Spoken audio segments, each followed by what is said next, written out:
ओम शांति। 8 नवंबर 2020।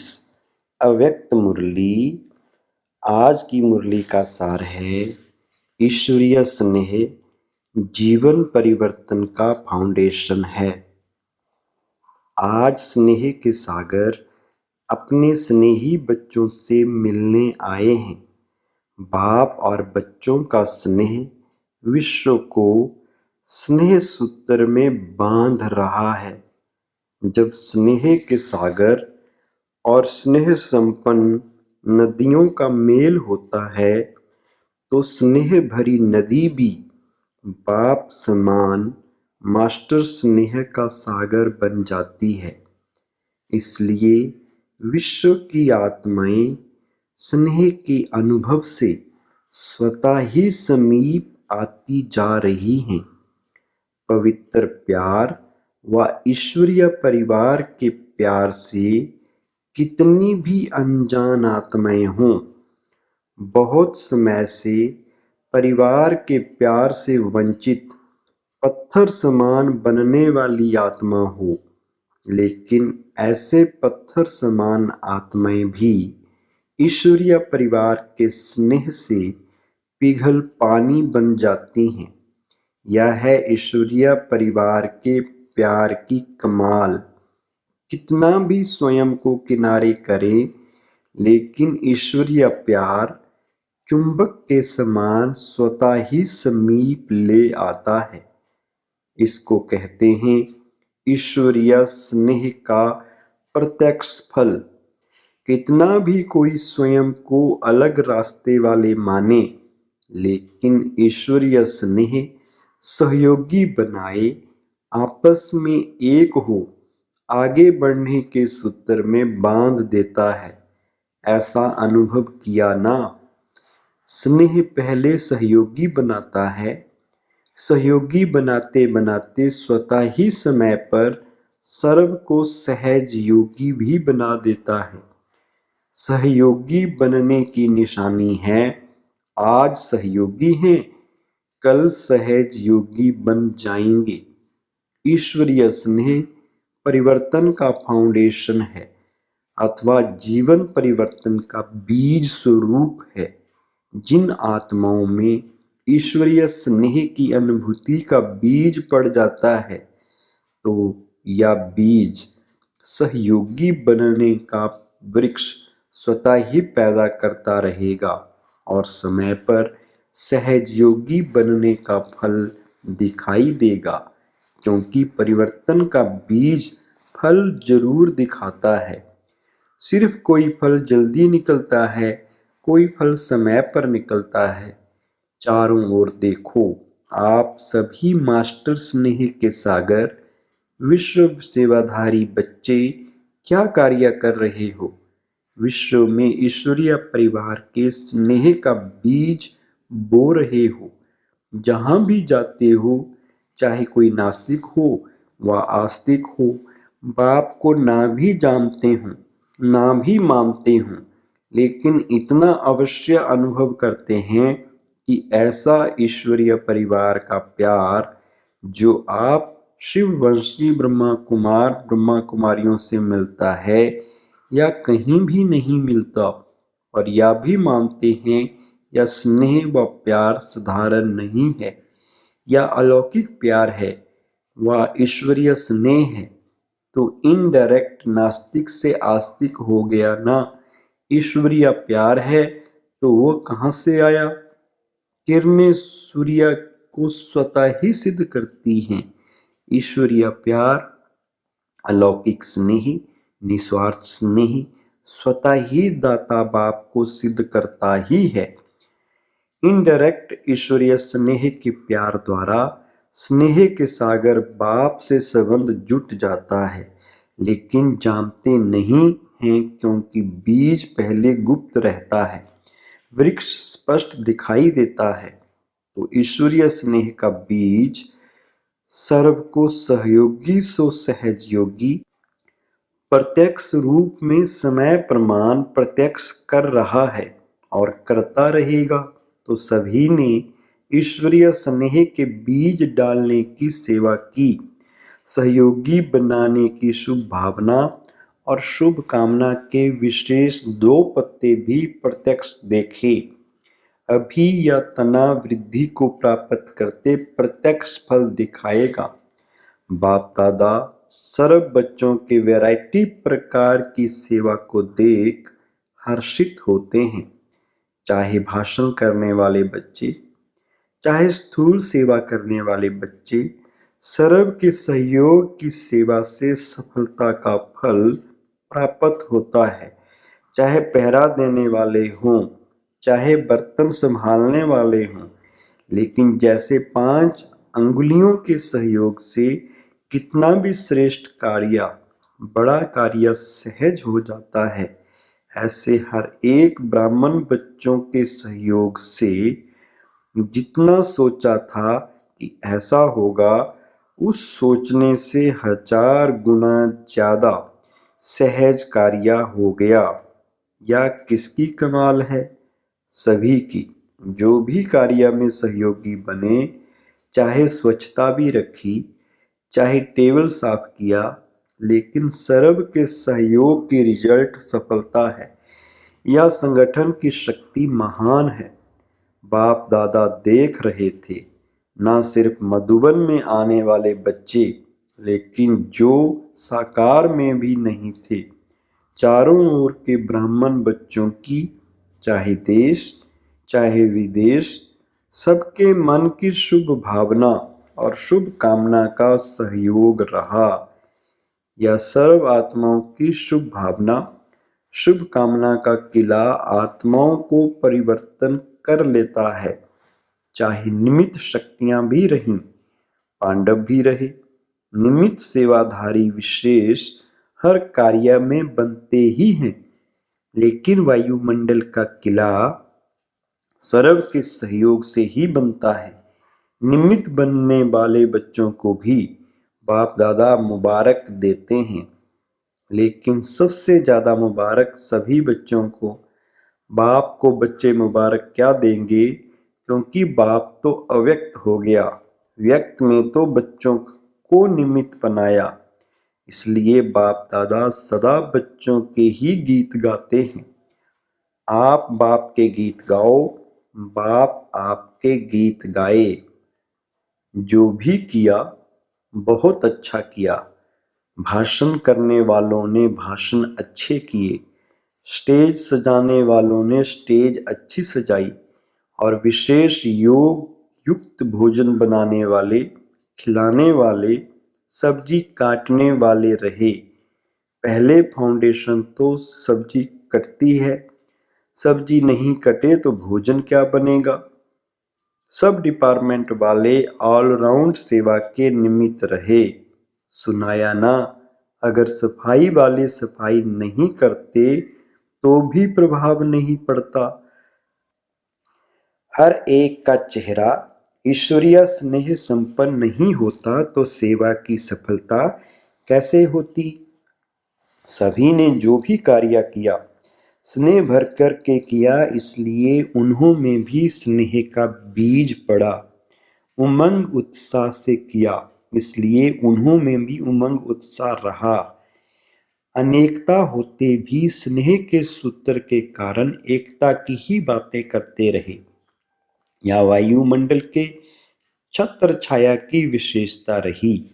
वायुमंडल छत्र छाया बन जाता है तो छत्र छाया के अंदर होने के कारण कैसे भी संस्कार वाले स्नेह के प्रभाव में समाये हुए थे। समझा? सभी की बड़े ते बड़ी ड्यूटी थी, सभी ने सेवा की। कितना भी वो और कुछ बोलना चाहें तो भी बोल नहीं सकते, वायुमंडल के कारण। मन में कुछ सोचें भी लेकिन मुख से निकल नहीं सकता, क्योंकि प्रत्यक्ष आप सबकी जीवन के परिवर्तन को देख उन्हों में भी परिवर्तन की प्रेरणा स्वतः ही आती रही। प्रत्यक्ष प्रमाण दिखाना शास्त्र प्रमाण से भी सबसे बड़ा प्रत्यक्ष प्रमाण है। प्रत्यक्ष प्रमाण के आगे और सब प्रमाण समा जाते हैं। यह रही सेवा के रिजल्ट। अभी भी उसी स्नेह के सहयोग की विशेषता से और समीप लाते रहेंगे तो और भी सहयोग में आगे बढ़ते जाएंगे। फिर भी प्रत्यक्षता का आवाज बुलंद तभी होगा जब सब सत्ताओं का सहयोग होगा। विशेष सर्व सत्ताएं जब मिलकर एक आवाज बुलंद करें तब ही प्रत्यक्षता का पर्दा विश्व के आगे खुलेगा। वर्तमान समय जो सेवा का प्लान बनाया है वह इसलिए ही बनाया है ना, सभी वर्ग वाले अर्थात सत्ता वाले संपर्क में सहयोग में आए, स्नेह में आए तो फिर संबंध में आकर सहयोगी बन जाएंगे। अगर कोई भी सत्ता सहयोग में नहीं आती है तो सर्व के सहयोग का जो कार्य रखा है वह सफल कैसे होगा। अभी फाउंडेशन पड़ा विशेष सत्ता का। धर्म सत्ता सबसे बड़े ते बड़ी सत्ता है ना, उस विशेष सत्ता द्वारा फाउंडेशन आरंभ हुआ। स्नेह का प्रभाव देखा ना। वैसे लोग क्या कहते थे कि यह इतने सब इकट्ठे कैसे बुला रहे हो, या लोग भी सोचते रहे ना। लेकिन ईश्वरीय स्नेह का सूत्र एक था, इसलिए अनेकता के विचार होते हुए भी सहयोगी बनने का विचार एक ही रहा। ऐसे अभी सर्व सत्ताओं को सहयोगी बनाओ, बन भी रहे हैं, लेकिन और भी समीप सहयोगी बनाते चलो, क्योंकि अभी गोल्डन जुबली समाप्त हुई तो अभी से और प्रत्यक्षता के समीप आ गए। डायमंड जुबली अर्थात प्रत्यक्षता का नारा बुलंद करना। तो इस वर्ष से प्रत्यक्षता का पर्दा अभी खुलने आरंभ हुआ है। एक तरफ विदेश द्वारा भारत में प्रत्यक्षता हुई, दूसरे तरफ निमित्त महामंडलेश्वरों द्वारा कार्य की श्रेष्ठता की सफलता। विदेश में यूएन वाले निमित्त बने, वे भी विशेष नामी ग्रामी, और भारत में भी नामी ग्रामी धर्म सत्ता है। तो धर्म सत्ता वालों द्वारा धर्म आत्माओं की प्रत्यक्षता हो, या है प्रत्यक्षता का पर्दा खुलना आरंभ होना। अजून खुलना आरंभ हुआ है, अभी खुलने वाला है, पूरा नहीं खुला है, आरंभ हुआ है। विदेश के बच्चे जो कार्य के निमित्त बने, या भी विशेष कार्य रहा, प्रत्यक्षता के विशेष कार्य में इस कार्य के कारण निमित्त बन गए। तो बाप दादा विदेश के बच्चों को इस अंतिम प्रत्यक्षता के हीरो पार्ट में निमित्त बनने के सेवा की भी विशेष मुबारक दे रहे हैं।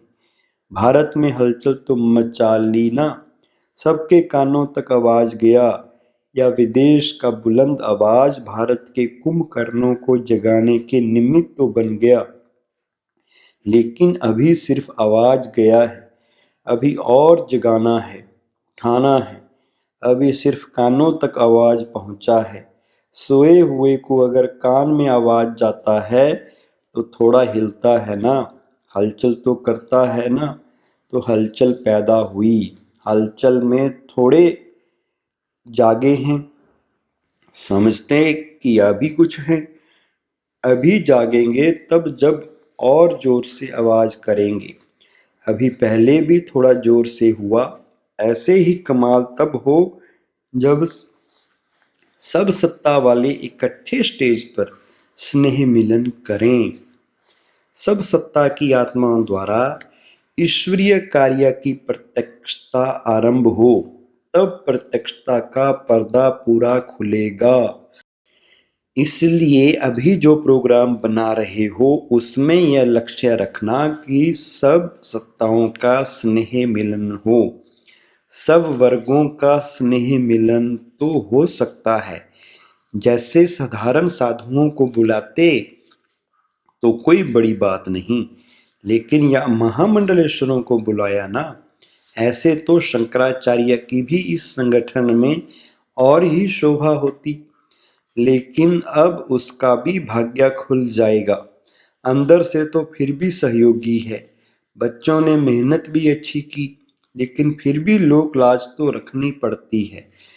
वह भी दिन आएगा जब सभी सत्ता वाले मिल करके कहेंगे, श्रेष्ठ सत्ता ईश्वरीय सत्ता, आध्यात्मिक सत्ता है तो एक परमात्म सत्ता ही है। इसलिए लंबे समय का प्लान बनाया है ना। इतना समय इसलिए मिला है कि सभी को स्नेह के सूत्र में बांध समीप लाओ, या स्नेह चुंबक बनेगा जो सब एक साथ संगठन रूप में बाप की स्टेज पर पहुंच जाए। ऐसा प्लान बनाया है ना। अच्छा, सेवाधारियों को सेवा का प्रत्यक्ष फल भी मिल गया, नहीं तो अभी नंबर नए बच्चों का है ना। आप लोग तो मिलन मनाते मनाते अब वानप्रस्थ अवस्था तक पहुंचे हो। अभी अपने छोटे भाई बहनों को टर्न दे रहे हो। स्वयं वानप्रस्थी बने तब औरों को चांस दिया। इच्छा तो सबकी बढ़ती ही जाएगी। सब कहेंगे अभी भी मिलने का चांस मिलना चाहिए। जितना मिलेंगे उतना और इच्छा बढ़ती जाएगी। फिर क्या करेंगे? औरों को चांस देना भी स्वयं तृप्ति का अनुभव करना है, क्योंकि पुराने तो अनुभवी हैं, प्राप्ति स्वरूप हैं। तो प्राप्ति स्वरूप आत्माएं सर्व पर शुभ भावना रखने वाले, औरों को आगे रखने वाले हो। या समझते हो हम तो मिल लेवे, इसमें भी निस्वार्थी बनना है। समझदार हो, आदि मध्य अंत को समझने वाले हो, समय को भी समझते हो, प्रकृति के प्रभाव को भी समझते हो, पाठ को भी समझते हो। बाप दादा भी सदा ही बच्चों से मिलने चाहते हैं। अगर बच्चे मिलने चाहते तो पहले बाप चाहता, तब बच्चे भी चाहते। लेकिन बाप को भी समय को, प्रकृति को देखना तो पड़ता है ना। जब इस दुनिया में आते हैं तो दुनिया की सब बातों को देखना पड़ता है। जब इनसे दूर अव्यक्त वतन में हैं तो वहाँ तो पानी की, समय की, रहने आदि की प्रॉब्लम ही नहीं। गुजरात वाले समीप रहते हैं तो इसका भी फल मिला है ना। यह भी गुजरात वालों की विशेषता है, सदैव एवर रेडी रहते हैं। हाँ जी का पाठ पक्का है, और जहाँ भी रहने का स्थान मिले तो रह भी जाते हैं। हर परिस्थिति में खुश रहने की भी विशेषता है। गुजरात में वृद्धि भी अच्छी हो रही है। सेवा का उमंग उत्साह स्वयं को भी निर्विघ्न बनाता, दूसरों का भी कल्याण करता है। सेवा भाव की भी सफलता है। सेवा भाव में अगर अहम भाव आ गया तो उसको सेवा भाव नहीं कहेंगे। सेवा भाव सफलता दिलाता है। अहम भाव अगर मिक्स होता है तो मेहनत भी ज्यादा, समय भी ज्यादा, फिर भी स्वयं की संतुष्टि नहीं होती। सेवा भाव वाले बच्चे सदा स्वयं भी आगे बढ़ते और दूसरों को भी आगे बढ़ाते हैं। सदा उड़ती कला का अनुभव करते हैं। अच्छी हिम्मत वाले हैं। जहाँ हिम्मत है वहाँ बाप दादा भी हर समय कार्य में मददगार है।